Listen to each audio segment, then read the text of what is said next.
I didn't realize that this is such a burning issue in Delhi. Everyone's completely on the edge today. See, 2 points, Mr. Vasudev, and first to you, Anand. I don't want to make this debate technical, but I want to ask through you to the people of India, Anand. Was there not, for at least a year or 2 years or 3 years before the Ayodhya verdict, when it was clear that the verdict is about to come, were there not attempts to blackmail the Supreme Court? The clear question to you, was there not, and can anyone look at me in the eye and say, no, there wasn't?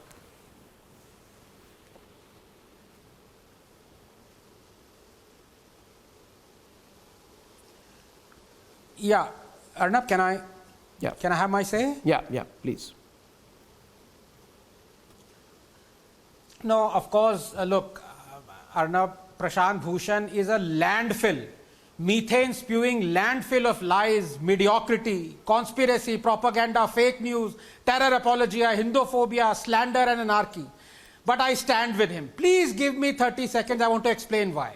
Arnab, I've often said there are only two kinds of people in a democracy. One who respect the judiciary and the other who think they are the judiciary. Bhushan belongs to the latter category. Now, it is perfectly all right to disagree with a court judgment or a verdict while at the same time respecting the judiciary. Contrariety is not contempt.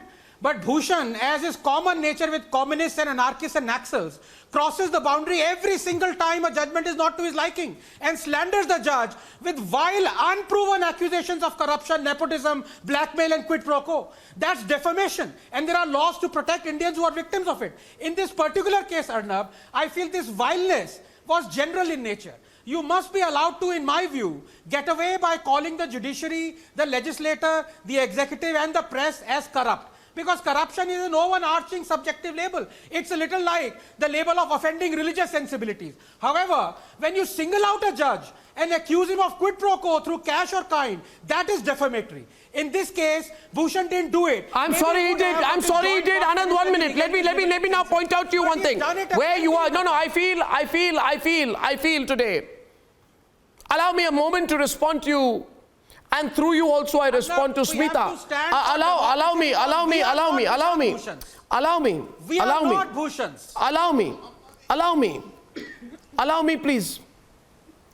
I disagree. 1 minute, please. Can I just phrase a reply, please? This is not a moment. This is not the moment to test the largeness of our hearts. It is a moment to test the logic of our laws. Second point, familiarity. He's not a bad guy. He's not a murderer. He's not a rapist. And hence, we must exercise, as he says, we must not become the Bhushans. And my friend Anand Ranganathan is completely wrong for the simple reason that he says the charges were not specific. Now, let me tell you, Anand, you're a scientist. If someone were to accuse you at your core, you're a scientist and a chemist, and if someone were to accuse you that you, Anand, in your PhD, postdoctoral work, in the teaching that you do, have corrupted and broken the fundamental treatise of science, that you've misread the laws deliberately and published papers breaking rules, or you plagiarized work, neither would you be forgiving, nor would anyone who knows you be forgiving, because at your core you would be questioned. At the core, I argue, allow me to complete this and then you can tear me apart. At the core, the only thing that the institution of the Supreme Court stands for is integrity, Anand, integrity. And may I read out to you, it was not a generalized tweet at all. Prashant Bhushan named 4 Supreme Court Chief Justices, Anand and Smita, wake up. He named them. He said that this Supreme Court has been destroyed by 4 Chief Justice of India. It was not a sui generis comment at all. It was a particular comment to say that 4 Supreme Court Chief Justices are corrupt. It was a way to say that 4 Supreme Court Chief Justices have no integrity. It was a way to say that all the major judgments that have been put out by these 4 Chief Justices must be seen with a question mark. And for jurisprudence that acts on the basis of precedent, and for a court that is defined on the principle of integrity, that was not a hammer blow. It was the most scurrilous attack. And please don't tell me that personal aspersions cast not on 1, not on 2, not on 3, but 4 Supreme Court Chief Justices should be an opportunity for Latvians to test the largeness of its heart. In that case, please extend the same privilege in all high courts and Supreme Courts of the country. And look at the consequences. I rest my case, Mr. Vasudev.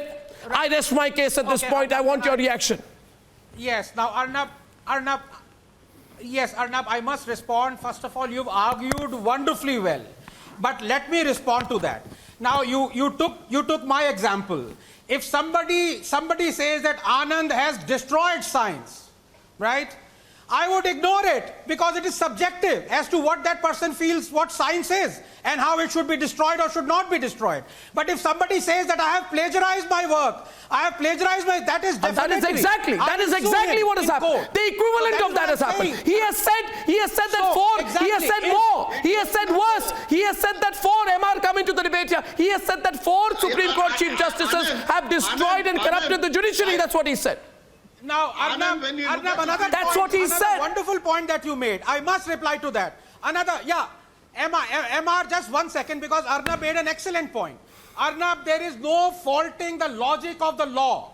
For example, what you said, we are debating the logic of the law. I cannot fault it because that is law. It is like saying offending the religious sensibility section 295A is the law. So if somebody is following the law, there is logic in it. I cannot. But my objection is that such laws exist. Such laws Even in a democracy, liberal democracy, should not exist. Because we are not Prashant Bhushan. Prashant Bhushan wants those laws to exist. We don't. We are liberal. People like Prashant Bhushan are not. They are hypocrites. Please understand.